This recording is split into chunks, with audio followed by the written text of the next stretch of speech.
ธรรมสวัสดีท่านวันนี้ก็เป็นอีกวันหนึ่งที่ญาติโยมครอบครัวลูกหลานได้มาทำบุญอุทิศถึงบุพการีชนที่ล่วงลับด้วยการทำบุญถวายทานอุทิศถึงถวายทานแด่พระภิกษุสงฆ์องค์สามเณรโดยการเตรียมปัจจัยสี่มีข้าวปลาอาหารถวายเป็นสังฆทานอุทิศในครั้งนี้ขอบุญกุศลที่เกิดขึ้นจงส่งผลอำนวยอวยพรให้ท่านทั้งหลายมีแต่ความสุขความเจริญรุ่งเรืองก้าวหน้าสำเร็จดังใจหวังและใจนึกเลยทั่วกันถาดเครื่องทำบุญทำพิธีกรรมจะมีเตรียมข้าวแกงขนมนมเนยข้าวลาปิ้งตามประเพณีตามความเชื่อตามแบบบรรพบุรุษที่ได้ทำเป็นไว้ในทิศนี้นะทุกท่านทุกคนเมื่อมีการทำบุญอุทิศก็จะมีการเตรียมข้าวปลาอาหารขนมเนยอาหารหวานข้าวแล้วก็สิ่งของหลายอย่างเพื่อที่จะมาทำบุญอุทิศถึงเปรตชนถึงบุพการีชนด้วยความคิดนึกถึงด้วยความกตัญญูกตเวทีกันนะ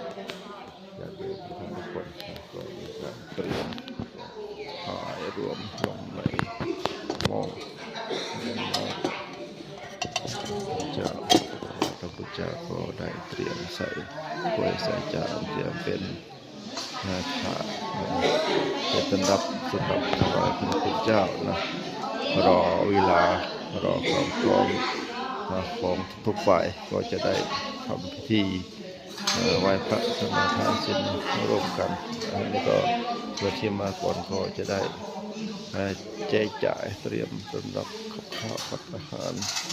ด้วยความตั้งใจโยมในเรื่องนะทุกคน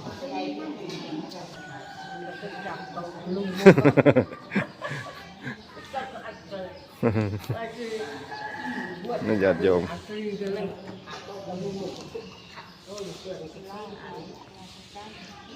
ตาเสียมัวอยู่ในมดกำตันกระตังโอ้ขี้ครุบเลย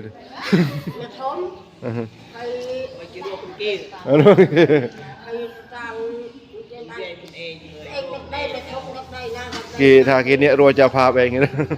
วันเดิมมา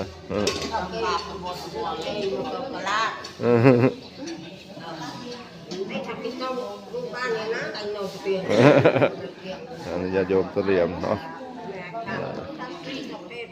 ภัตตาหารเพื่อทำบุญอุทิศถวายแด่พระคุณเจ้าในวันนี้ทุกคนซึ่งเป็นภายในเนาะบ้านเราที่ทำหลังจากที่ได้ทำบุญอุทิศทำบุญชักนักศพเสร็จแล้วก็เมื่อ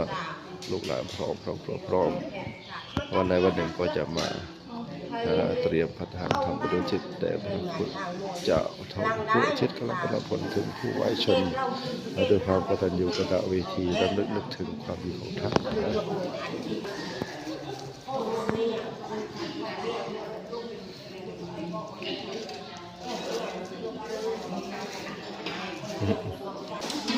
สำหรับข้าวผัดอาหารก็ต่อไปก็จะได้เริ่มพิธีกับในก็จะเตรียมผัดอาหารกันนะก็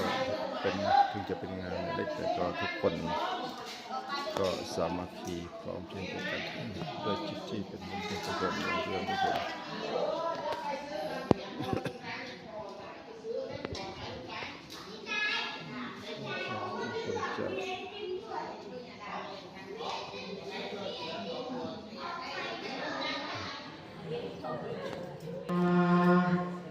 พุทธังอภิปู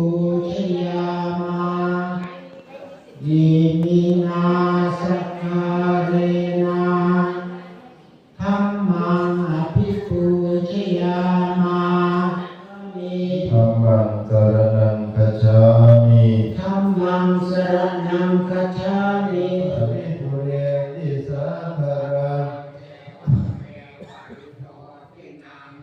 ตานังอุปกามัสอากาสิเมยาติเมตาสัพพะจะเมพิตานังทาโอเทยังขันติมัตตะพัตตานิจักขุปัจจยานิสัพปริวารานิภิกขุสังคัสสะโอ